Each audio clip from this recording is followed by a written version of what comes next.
नित्यानन्देश्वरसमारम्भां नित्यानन्देश्वरिमध्यमाम् अस्मदाचार्यपर्यन्तां वन्दे गुरुपरम्पराम्.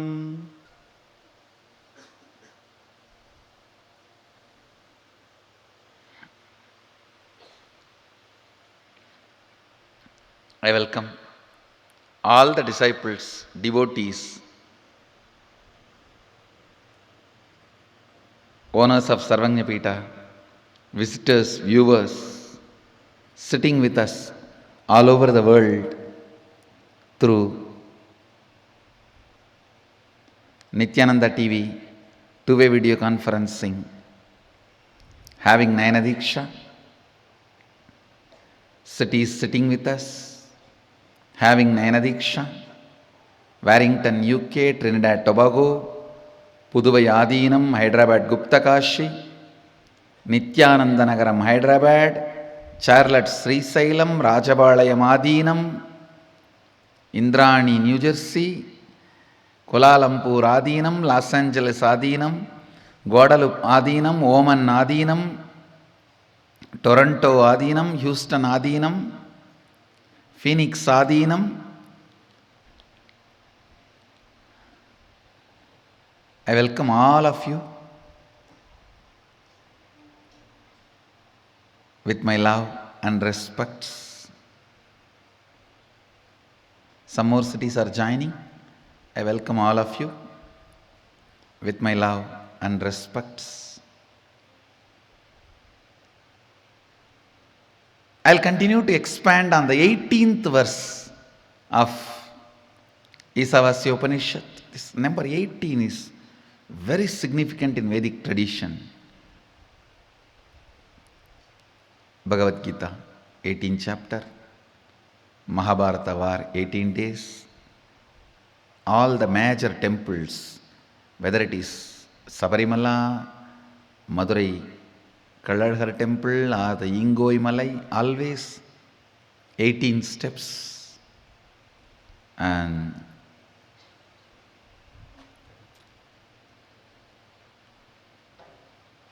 the 18 Agroni Sena fought the Mahabharata war. 18 is very significant number. But all 18s came after this Isavasya Upanishad's 18 verses. This is the first 18. Because please understand, Isavasya Upanishad is the first Upanishad. Rama, listen.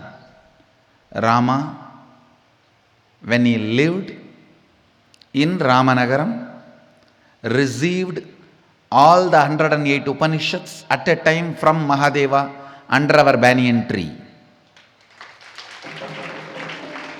And after the victory, when he came back, he brought, after the victory when he came back, he had Pattabhishekam and he brought Hanuman and showed all the places he travelled. They had a vacation tour. At that time, Hanuman also came to this place. And then again, sitting in Ramanagaram, that hill, Rama put the whole 108 Upanishads names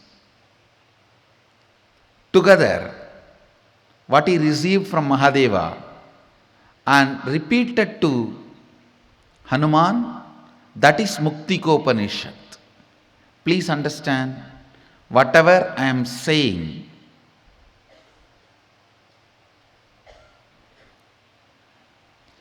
is fact, truth and reality from the cosmic archives, the Akashic records. Sooner or later, you will find evidences for this. So, Isavasya Upanishad is the first Upanishad as per Ramachandra Prabhu, as he heard from Mahadeva. And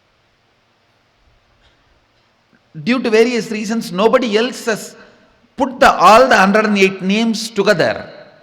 See, from Mahadeva, Devi heard all the 108 Upanishads, Saptarishis heard, Kapila heard, Nandi heard, Subramanya heard, Rama also heard. In all these people, nobody else has chronically recorded it.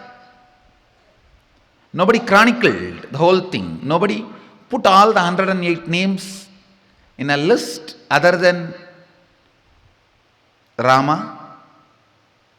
Rama always had the habit of staying in only the place where Jyotirlinga is there. Wherever he stayed only with Jyotirlinga. See Nasik, Triambakeshwara, Rameshwaram. Before he won and came back, there was no Ramalingam, because that deity was installed by Sita, but he never stayed there. The first Ramalingam, Rameshwara, installed by Rama is this Ramanagaram temple. Ours is Swayambhu, the Nithyanandeshwara here, the Mahadeva here is Swayambhu. That is why he stayed here, so that he can come and have puja every day, he can come and do puja every day. But after killing Kakashura, to remove that sin, he installed a lingam in Ramanagaram temple. There is Rameshwara, the deity is there, that was installed by him. Then he moves and goes to south. After Sita was kidnapped, he goes to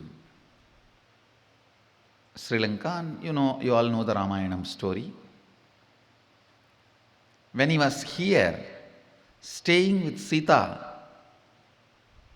and Lakshmana, having beautiful vacation, that time he was worshipping Mahadeva under our banyan tree, the same Swayambhulinga. Please be very clear.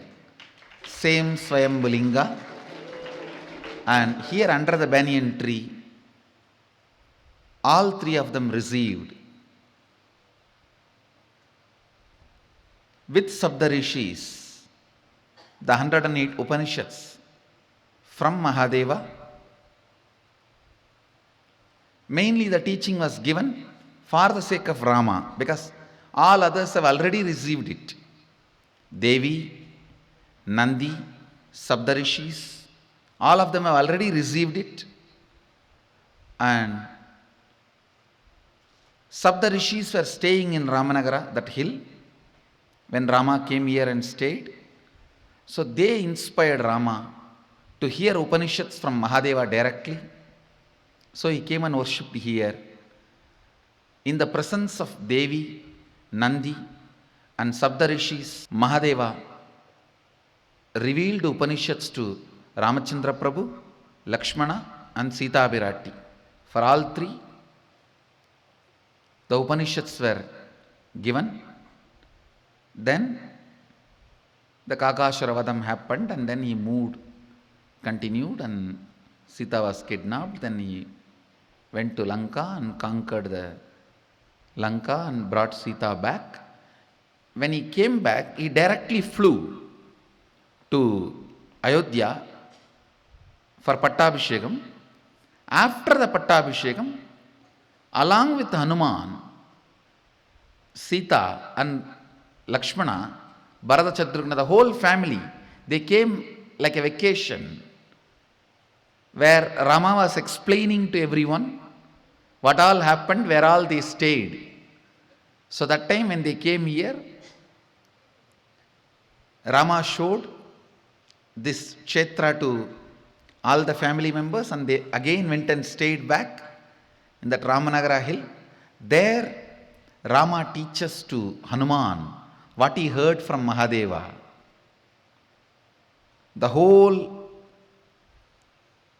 sequence Rama records in Muktiko Upanishad, that sequence only we are following. So the sequence is delivered by Mahadeva under this banyan tree and recorded by Rama to Hanuman. We are following the same sequence. As per that sequence, Ramachandra Prabhu is the oldest recording we were able to get it about this 108 Upanishads. So we are following that. The 108th Upanishad, the Muktiko Upanishad, Sri Ramachandra Prabhu records all the 108 names. As per that 108 names, this is the first Upanishad, Isavasya Upanishad, 18th verse. I'll repeat the verse once, read out the translation, then give you the commentary. Agni naya supataraye asman vishwani deva vayunani vidvan yuyot yasmajjuhu huranamena bhuyishtam de nama vuktim videma Agne naya subhataraye asman vishwani deva vayunani vidvan yuyot yasmajjuhuranamena bhuyishtam te nama vuktim videma.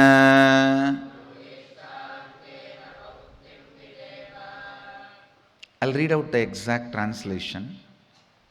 O Agni, the fire god, knower of all our actions and all that is worth knowing, you must take us along the righteous and auspicious path of completion. Please listen. You need to understand this first line. O Agni, the fire god, knower of all our actions and all that is worth knowing, means even the modern science proves when your brain knows something, that area gets lit up. The knowing action happens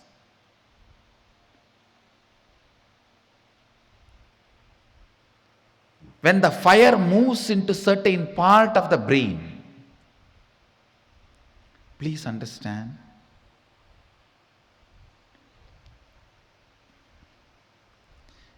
Everything may be there outside you. You will not know if the fire does not move in your brain. If the fire moves in your brain, only then you will know what is happening. So, fire is responsible for knowledge, knowing to happen in you. Listen carefully. Fire is responsible for the knowledge to happen in you.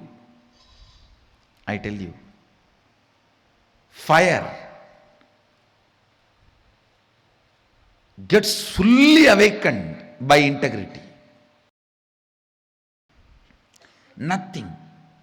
Just follow intensely integrity. In 12 months, you will have a kind of a fire in you through which you can know anything you want to know. Anything which comes in front of you and you want to know it, you will know it. That fire is called Di. In Sanskrit, we use the word, a single letter, thee. All the ancient languages, fire is addressed as thee. In Sanskrit, in Tamil, in many of the ancient languages. Listen. Thee comes as a gift to you because of your integrity. Just 12 months decide. I will live in the space of integrity. No question of missing. It's just awareness. Awareness practice, nothing else. The thee will be awakened in your brain. That thee will give you the intelligence to know everything you want, anything you want.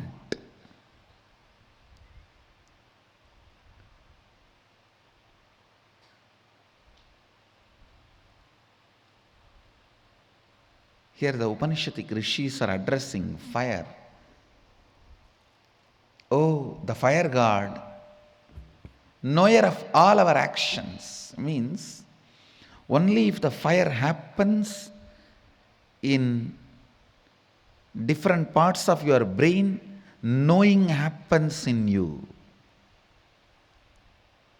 Knowing happens only if the fire happens. So without the knowledge of fire, knowing cannot happen. Knowing is very closely associated with fire.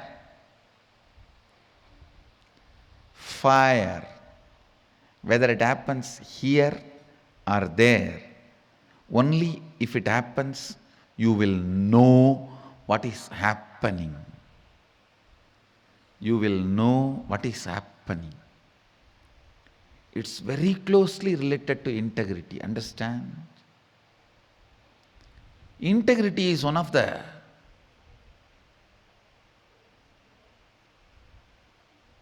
very powerful practice to awaken powers in you. If somebody practices integrity, I don't even touch to open their third eye. Enough. Just a blow is enough, it will open up. Because integrity is like a fire. Any coconut kept near the fire, you don't need to break it. You just knock it, it will open.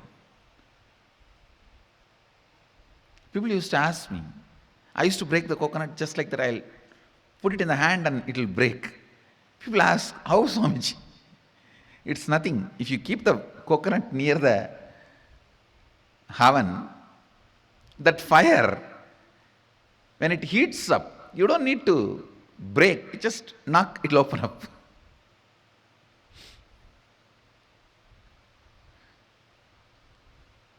I can open even without the fire because I can send the fire from the hand and tuck. But the science is same. Whether you put the fire from outside or through your body, the science is same.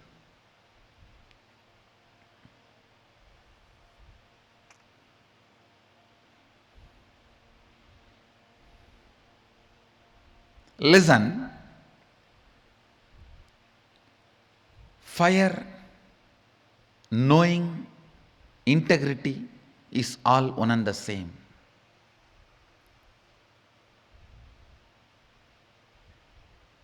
I should put this incident in record for the sake of future.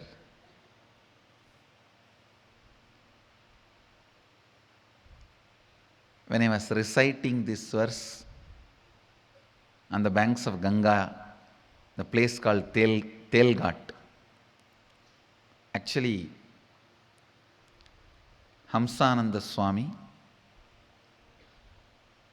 who gave Kashaya to, means the Kavi, to Vibhudananda Puri and Isakki Swami, when he was traveling towards south, he came by walk to Rameshwaram. That time they received and they asked me to go and meet him. But I was never able to meet when they were alive. So after they left the body, I went. and had his darshan.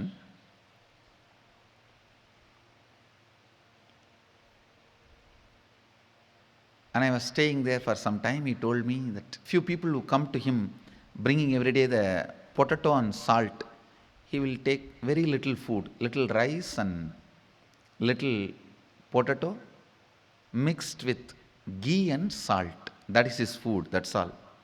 Boiled potato, adding ghee and salt, he will make like a ball and he will put that into the rice and have. That's all is his food.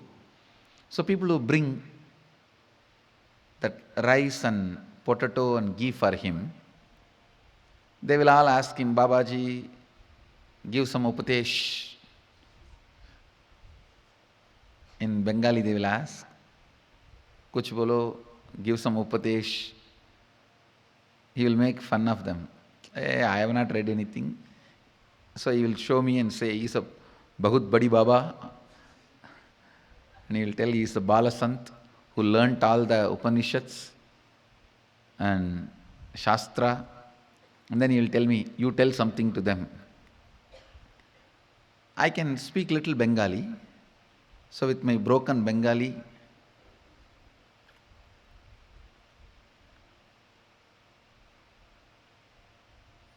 I was trying to explain these Upanishads. When I was explaining this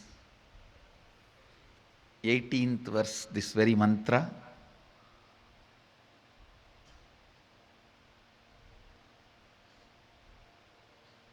I suddenly felt somebody was very strongly looking into me. It's like sometime even from behind, if people are intensely looking at you, you will know. And you will turn and see. I was actually sitting on the banks of Ganga. Ganga was gushing. You should experience Ganga in Kolkata. So powerful. So powerful. If Ganga in Haridwar is girl, Ganga in Kolkata is Kala Bhairava. Kali. She's so powerful. 2 kilometer width, some places.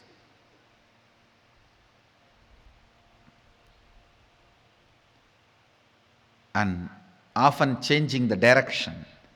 During the low tide and ebb tide, it will flow this way and this way. You will be surprised, Ganga will be flowing inside. Because when the ocean water comes inside, she will flow this way and then she will flow this way. She makes 7 kilometer ocean water into drinkable water. 7 kilometer she goes inside the ocean. It takes 7 kilometer for the water to become salty. Where the Ganga meets the ocean,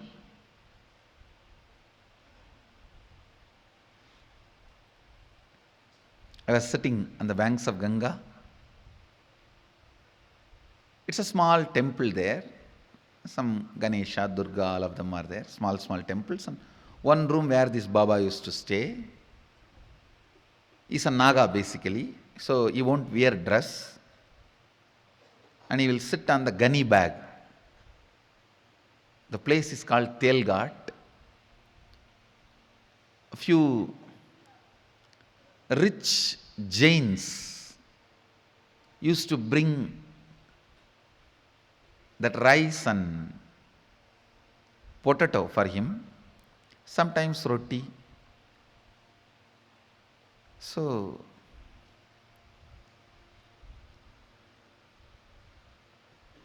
he asked me to explain the Isavasya Upanishad. So I was trying to explain. During this 18th verse,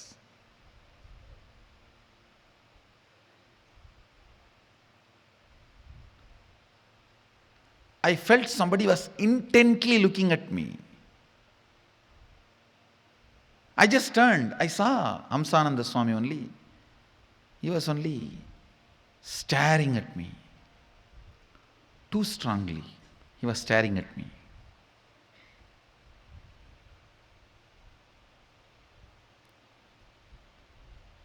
asked him, why you are looking at me like this, Baba?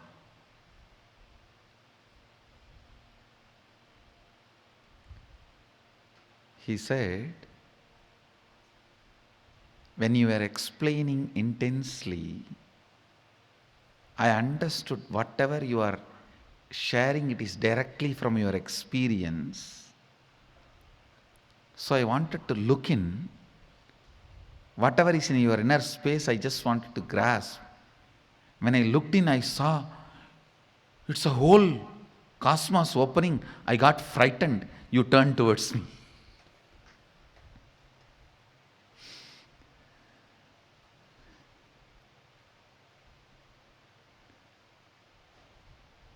He said he was trying to look into me to understand this whole verse as it is from my inner space. But in my inner space, he only saw the cosmos. He got frightened. The moment he got frightened and started losing himself, I just turned my head. He said, I can see very clearly. Everything is from directly your own experience. These people are blessed. He was telling about the few of the devotees who were listening. He said, these fellows are blessed.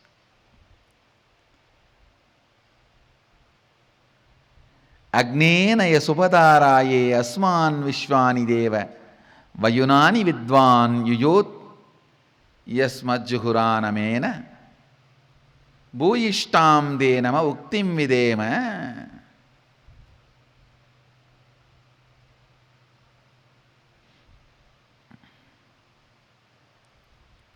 Listen.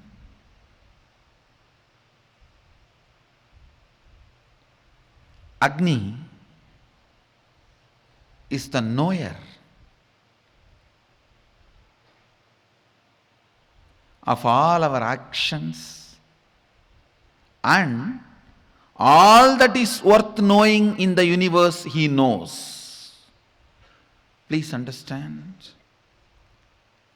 Anywhere knowledge happens, Agni has to be there. Without Agni, knowledge cannot happen. All the spaces, planets where Agni is not possible, knowledge is not possible.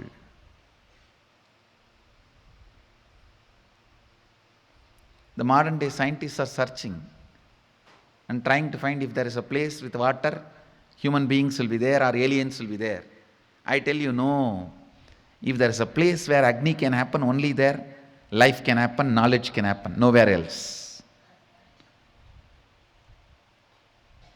Only where Agni can happen, knowledge can happen, life can happen, nowhere else.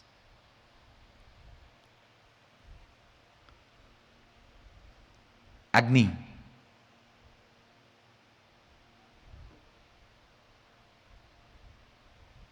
Who is knower of all our actions and everything worth knowing. Whatever is worth knowing in the planet Earth, Agni knows it. He knows it.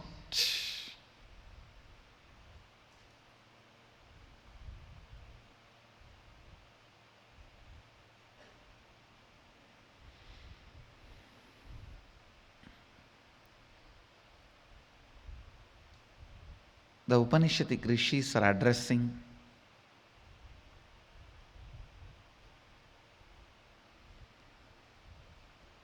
Agni as knower of all our actions and all that is worth knowing. Then they pray, you must take us along the righteous and auspicious path of completion. You must take us. Please understand. The prayer is not casual, very deep, detailed. You must take us along the righteous and auspicious path of completion. Subhadaraye Asman Vishwani Deva Vayunani Vidvan. You must take us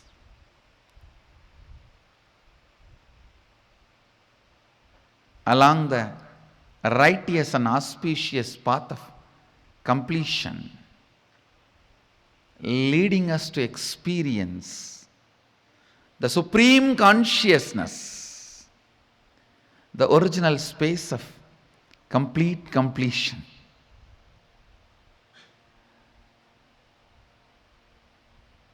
I can say that this is the best prayer you can offer to God when you meet Him personally.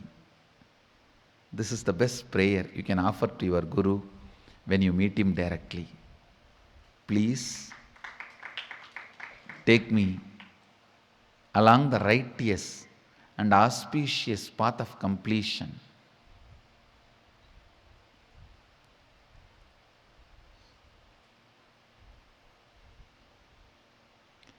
Leading us to experience the supreme consciousness.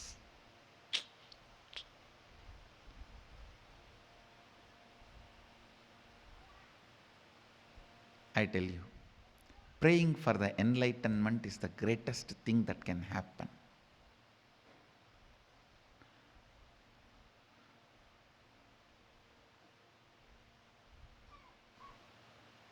Intensely seeking enlightenment, praying for enlightenment, I tell you, more and more you pray for enlightenment, more and more your routine will become integrated. Laziness will never be part of you. Boredom will never be part of you. Boredom and laziness is nothing but you do not want to hold on to your ideals. That's all. You do not want to hold on to what is life for you. What life holds for you.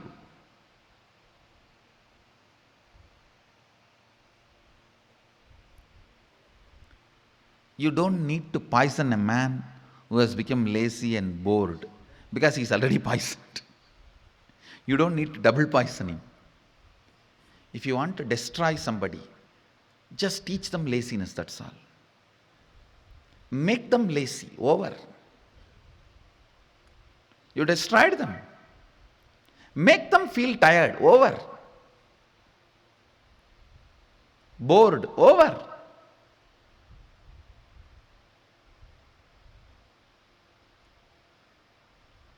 Laziness, boredom.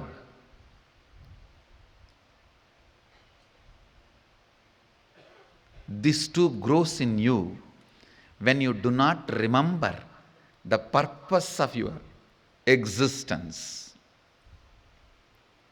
Seeking and praying for enlightenment, this too makes you reinvent yourself, awakens you. It is like a amrita during the old age.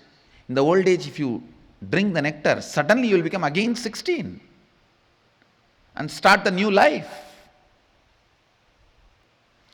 Listen.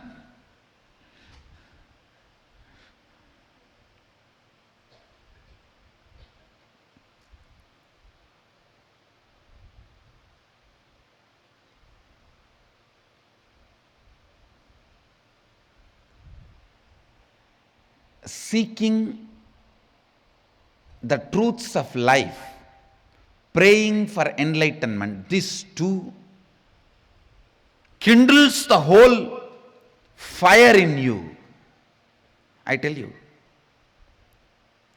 if you have a wheezing problem, stomach problem, any of the issues related to gas and water, means like a cold, all this, just pray for enlightenment, you will be healed. Because when you pray for enlightenment, the fire in the body will be kindled intensely. You will be immediately healed because the fire in the body, if it is kindled, whole system goes through a reinvention of itself. Understand? Every time you pray for enlightenment, fire in your system will be rudely awakened. Rudely awakened. That's the word I am using.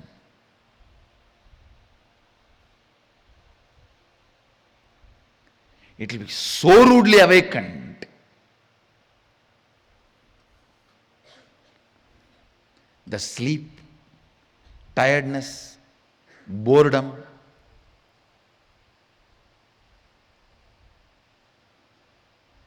while you are in the daytime, if you are daydreaming, in the night you will be just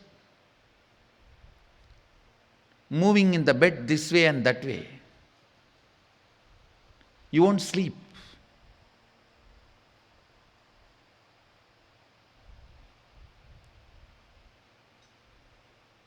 Just pray for enlightenment. This problem will be solved. Because the daydreaming will drop. When the daydreaming drops, night dreaming will drop. You will become so alive. So alive. Constantly praying for enlightenment to the cosmic energy.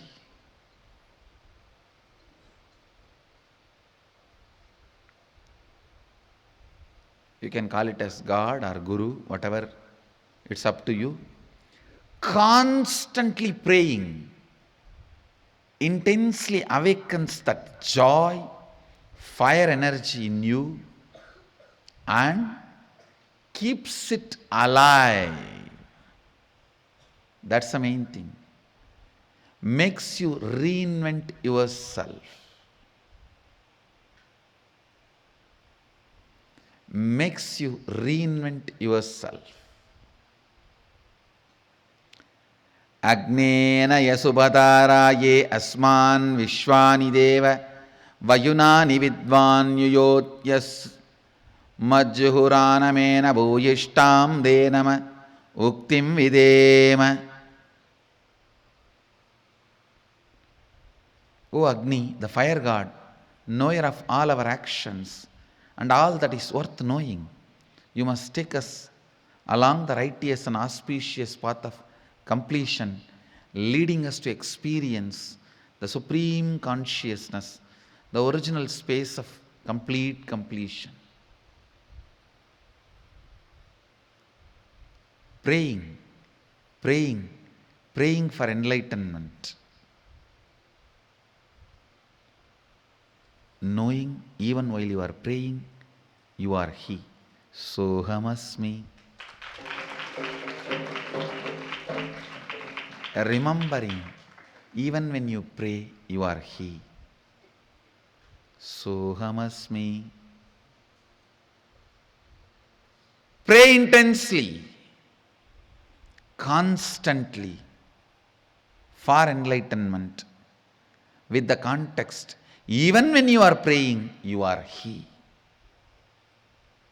You are He.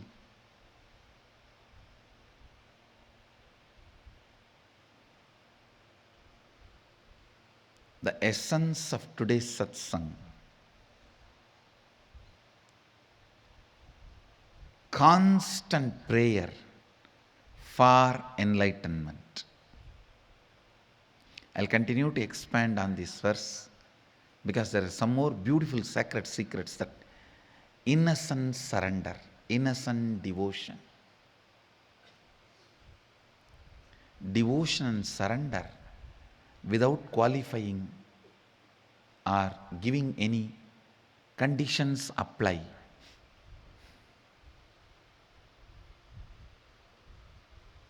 So, I'll continue to expand. With this, I request all the adinams and ashrams to start Vakyartha Sadas actively every day. In the internet, in the Facebook, in the YouTube, in the ashrams, in Adinams, everywhere. Do Vakyartha Sadas. Do Vakyartha Sadas. With this, I bless you all. Let you all radiate with integrity, authenticity, responsibility, enriching, causing, living Shuddhadvaita Saivam, the eternal bliss, Nithyananda. Thank you. Be blissful. Nithyananda Dhyanapitham, Nithyananda Nagar, off Mysore Road, Bidadi, Bengaluru. Phone 08027279999. www.nithyananda.org, www.youtube.com/Life Bliss Foundation.